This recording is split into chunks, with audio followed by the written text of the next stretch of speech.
aula de hoje vai ser, em grande parte, baseada no trabalho do Newton, ou inspirada, pelo menos. O Newton, pouco mais de 350 anos atrás, ele acho que estava recém-formado lá no Trinity College, na Universidade de Cambridge, onde ele depois foi ser professor. Ele teve que ficar confinado, como nós, por conta de uma epidemia de peste negra. E nesse período ele desenvolveu uma série de ideias, e inclusive ele começou a escrever um livro, que é esse daqui. Eu tenho a versão francesa. O Newton escreveu em latim. Era assim, na época escrevia-se em latim, hoje escrevemos em inglês. Nesse livro ele desenvolve muitas ideias do cálculo, ideias que nós conhecemos hoje. Derivada, integral, teorema fundamental do cálculo, velocidade, aceleração, curvatura, problemas de máximos e mínimos, boa parte do que a gente olha hoje como programa do curso de cálculo 1, claro que num nível bem mais elevado. O curioso, e geralmente a gente não chama atenção para isso, é que o Newton começa na primeira página dizendo que vai se inspirar numa ideia recente, que é a representação dos números em frações decimais. E ele diz que vai fazer a mesma coisa para as expressões algébricas. E aí ele sai fazendo isso. É por aí que ele começa. O primeiro exemplo que ele dá, ele pega A2 sobre B mais X e desenvolve em série de potências de X. É bastante interessante porque talvez hoje, se a gente fosse fazer isso, a gente ia dar uma ajeitada e ver logo que você tem a soma de uma PG e escreveria a soma da PG. Mas o Newton não. Ele faz a divisão. Quer dizer, ele divide A2 por B mais X usando um algoritmo que depois ficou conhecido como algoritmo de Briot-Ruffini. Briot eu não verifiquei, mas o Ruffini viveu 100 anos depois do Newton. Só que o Newton vai mais além, porque o algoritmo que a gente conhece para a divisão de polinômios, ele termina como quando a gente divide dois inteiros e para no resto. O que o Newton faz é desenvolver, como a gente desenvolve, depois botando a vírgula e continuando a divisão. É exatamente isso que ele faz. E ele, então, tira ali diretamente uma série de potências. O segundo exemplo do Newton é um exemplo também muito interessante. Ele pega a raiz quadrada de A2 mais x2 e na marra, ali na unha, ele desenvolve isso em série de potências. Verificando o que ele faz, a gente vê que ele usa um algoritmo para extração de raízes quadradas que no século passado ainda era ensinado para as crianças da sexta série. Muito interessante. Hoje não serve para nada, mas quer dizer, o Newton já conhecia isso e usa isso para tirar a série de potências. E por aí ele vai. E ele argumenta um pouco mais e diz que espera ter convencido que qualquer função, na verdade ali, da maneira como ele fala, são funções que envolvem operações com polinômios, incluindo a extração de raízes quadradas, mas que qualquer função pode ser expressada em termos de séries de potências de x. E vai em frente. E aí ele diz, bom, agora eu tenho que dar uns exemplos, resolver alguns problemas, mas já desde o começo ele deixa claro, olha, esses problemas todos que eu vou tratar se reduzem a dois. Um deles ele diz que é dado, vamos dizer, a expressão do movimento, achar a velocidade, ou seja, derivar. E o outro é, dada a expressão da velocidade, achar a variação do espaço, ou seja, integrar. Mas antes ainda de começar esses exemplos, ele de passagem, ele menciona um método para achar raízes de polinômios. Observa que Newton está aí em 1660 e tanto, 1670 no máximo. O livro foi terminado em 1671. As soluções de equações polinomiais tinham parado nas equações do quarto grau e demorou pouco mais de 150 anos depois dessa época em que o Newton viveu, para que se chegasse à conclusão que não tinha soluções por radicais para equações do quinto grau em diante, quer dizer, fórmulas fechadas que valessem sempre. O Newton não está nem aí, ele já entendeu que achar uma solução de uma equação polinomial é dar a expressão em casas decimais, lá um número que vai ter vírgula e tal e que não termina nunca. Então, ele já entende, pretensão minha dizer, o Newton já entende, o Newton entendia tudo, ele já fala com clareza, quer dizer, ele não explicita isso, mas para ele achar a solução é achar a expressão. Tanto, vírgula, tanto, tanto, tanto, tanto. Achou. Então ele propõe um método que ficou conhecido como método de Newton, que é de uma simplicidade impressionante. Quer dizer, ele chuta uma raiz inicial, no caso ele dá um exemplo, y3 menos 2y menos 5 igual a 0, chuta uma raiz 2, que ele diz, acha um chute inicial como você quiser aí. E a hipótese dele é que a solução verdadeira é 2 mais alguma coisa, 2 mais p, e que o p é pequeno. Então ele substitui 2 mais p na equação, e aí ele obtém uma expressão em p, um polinômio em p. E aí ele diz, como p é pequeno, então os termos em p3, em p2 eu desprezo. E aí ele tira o valor de p. Claro, é um valor aproximado. Então ele tem uma nova aproximação para a raiz, nesse caso dele 2,1, e aí ele diz, bom, mas então a raiz é 2,1 mais q. E aí ele substitui 2,1 mais q e vai em frente, e assim ele vai achando aproximações sucessivas. Não é bem assim que a gente pensa no método de Newton hoje, mas é muito interessante ver a simplicidade do raciocínio.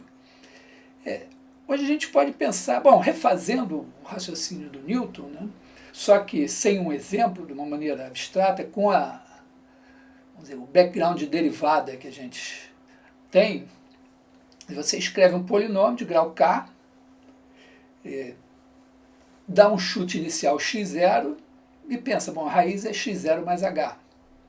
Substitui x0 mais h, e aí os termos em x0 mais h, as potências x0 mais h vão dar sempre, né, quando você multiplica m fatores iguais a x0 mais h, você tem um fator que é x0, quer dizer, uma parcela x0 elevado a m, que é escolher x0 em todos os parênteses, e o seguinte é você escolher x0 em todos menos 1, e h em um deles. Então, se a potência é m, você tem x0 elevado a m mais m, x0 elevado a m menos 1 vezes h, e mais termos em h2, h3, o que for, até hm, e esses, seguindo a ideia do Newton, bom, se o h é pequeno, a gente despreza esses e fica com uma equação do primeiro grau.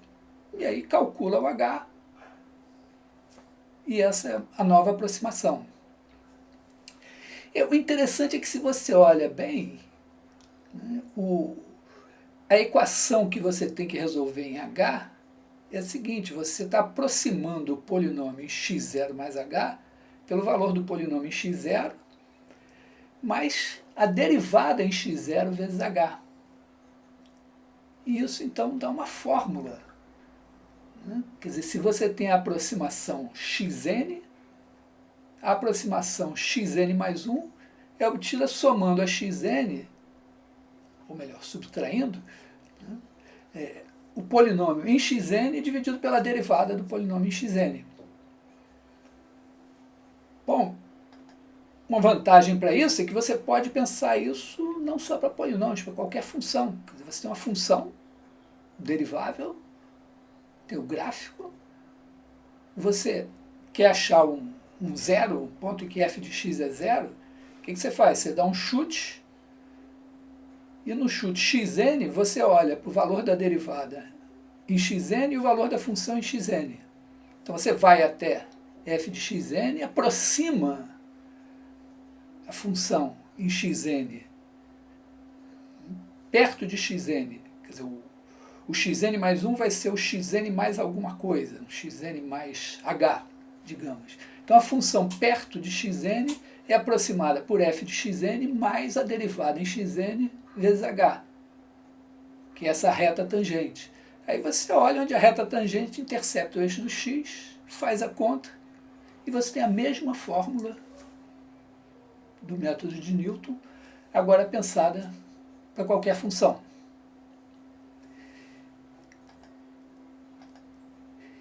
Uma observação interessante é o seguinte, é porque o Newton, quando constrói o método dele, ele deixa, não é nem implícito, ele fala isso, né? Quer dizer, ele pega ele baseia o raciocínio dele na ideia de que o chute inicial está bem pertinho da solução, de maneira que a solução é aquele chute mais uma coisa pequena e você pode desprezar as potências maiores dessa coisa.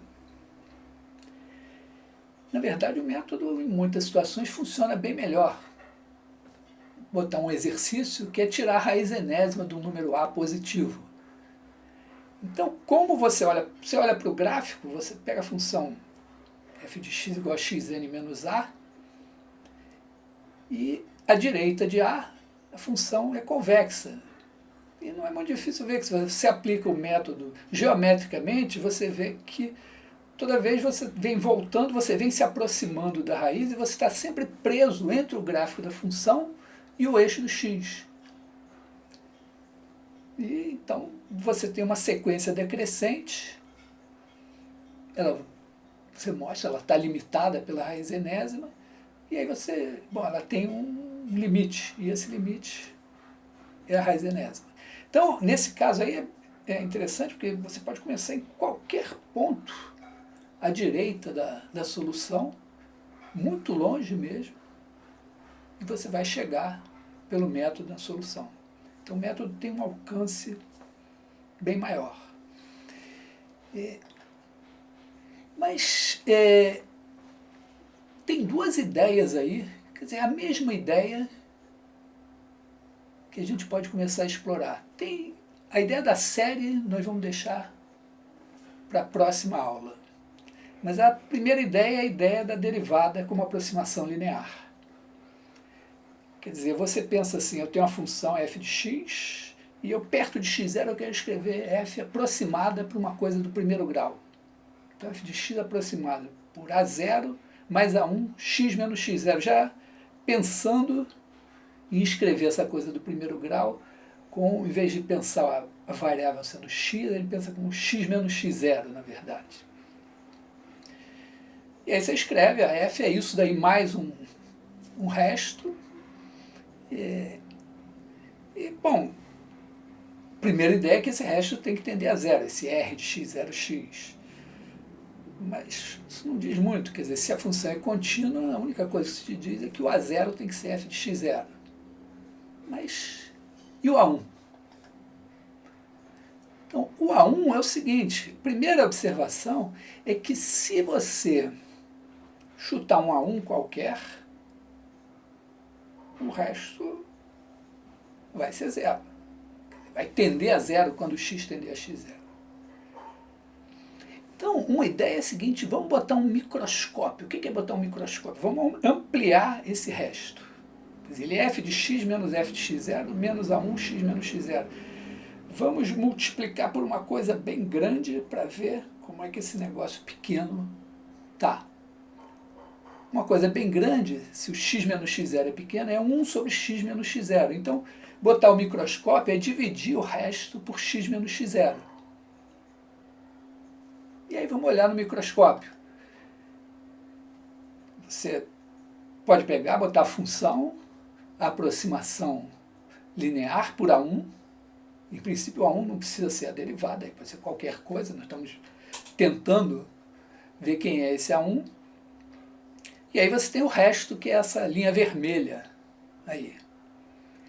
E aí vamos fazer o resto tender a zero, quer dizer, vamos fazer o x tender a x0, vai diminuindo, diminuindo, diminuindo, e aí a gente não enxerga mais nada. Então o que nós vamos fazer? Vamos botar o microscópio. Então a gente divide tudo por x menos x0 e a gente obtém esse retângulo aí à direita com ampliação.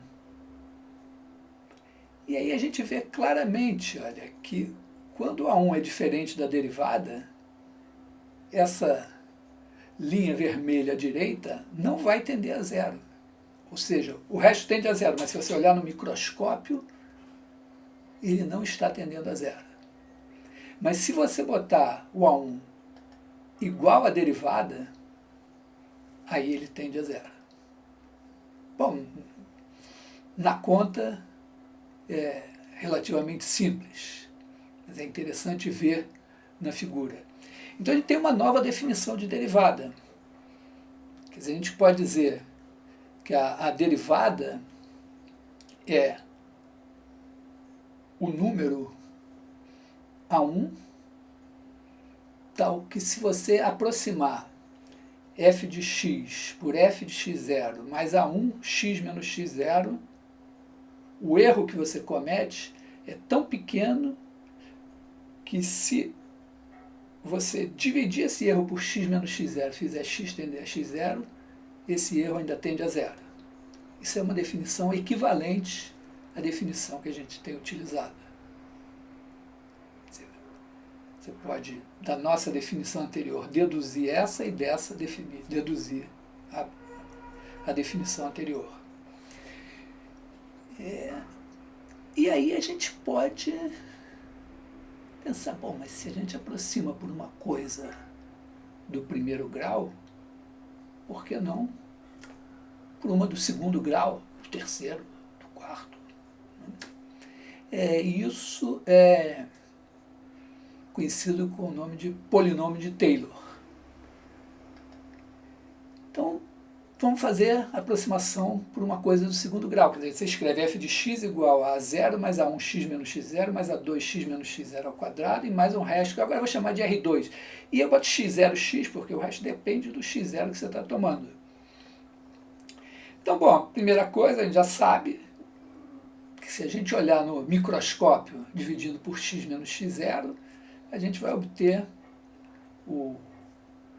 supondo que a f é derivável, vai obter o A0 igual a f de x0 e o A1 igual a f' de x0.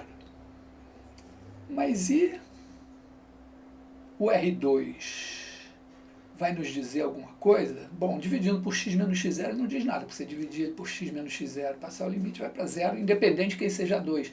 Mas a gente pode botar um microscópio mais poderoso. Vamos dividir por x menos x0 ao quadrado. E aí a gente divide, bota a expressão do resto, divide por x menos x0 ao quadrado, tem um limite zero sobre zero. Bom, a gente aprendeu a regra de L'Hopital para alguma coisa.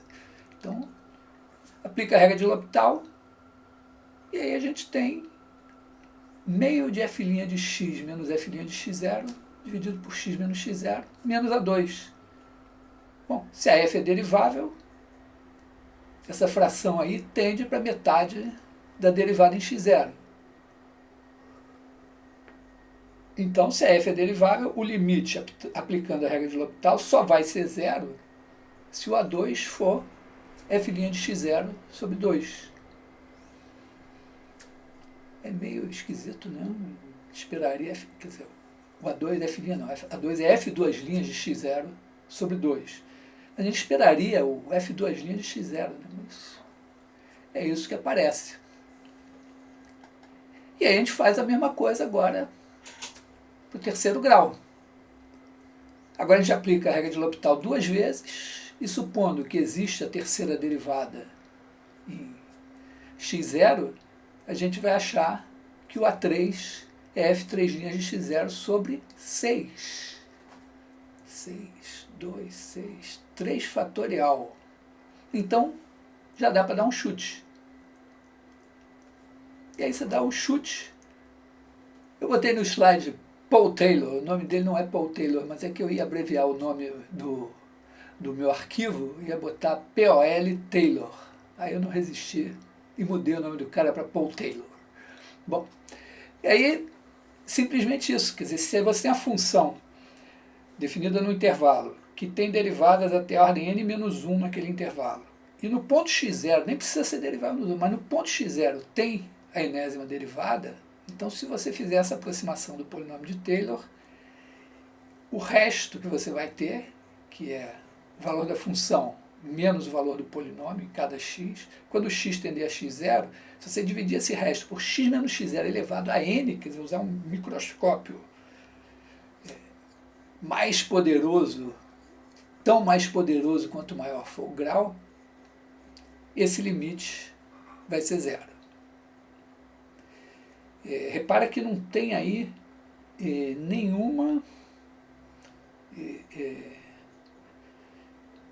estimativa de quão perto você tem que estar de x0 para esse limite ser zero. Então, por enquanto, é só quase que uma curiosidade. Serve para alguma coisa.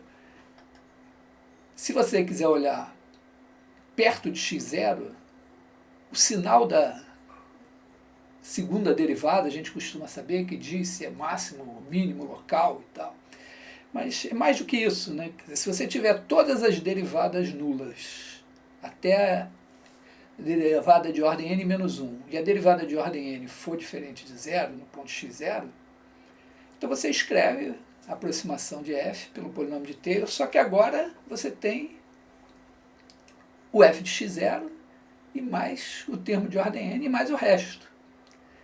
E aí vamos escrever o resto assim, ao invés de pensar o resto como o resto, só pensa assim, ele é alguma coisa vezes x menos x0 elevado a n. Por quê? Porque quando você divide ele por x menos x0 elevado a n, ainda vai para zero. Então essa coisa que eu vou chamar de epsilon, epsilon n de x0x, vai para zero. Então você pode grupar esses dois termos, que é o termo de grau n do polinômio e o resto, e botar numa coisa só vezes x menos x0 elevado a n. E como esse epsilon vai para zero, se a gente sabe que o fn de x0 é não nulo, então fn de x0 sobre n fatorial é enorme perto do epsilon n se o x estiver pertinho de x0. Então o sinal desse termo que está multiplicando x menos x0 elevado a n é o mesmo da enésima derivada. E aí, bom, se você tem o n par, você está com f de x igual a f de x0 mais uma coisa que tem o sinal vamos dizer, da derivada, da enésima derivada, vezes x menos x0 elevado a n.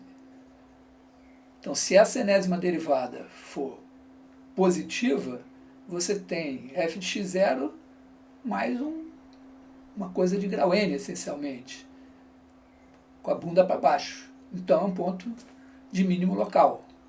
Local, porque é x pertinho do x0.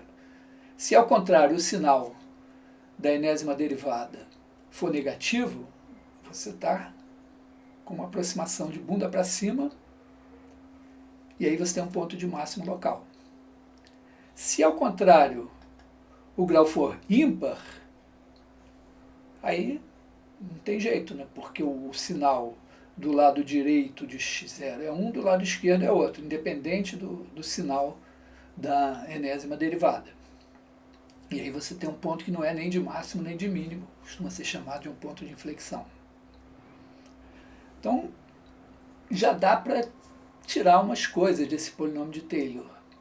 Mas, assim como o método de Newton funciona em alguns casos, mesmo quando você pega o chute inicial longe da raiz, o polinômio de Taylor, em alguns casos, ele funciona bem, mesmo que você pegue x não tão perto assim de x0. Vamos deixar isso para próxima aula, mas é uma surpreendente volta para a ideia original do Newton que vai nascer daí.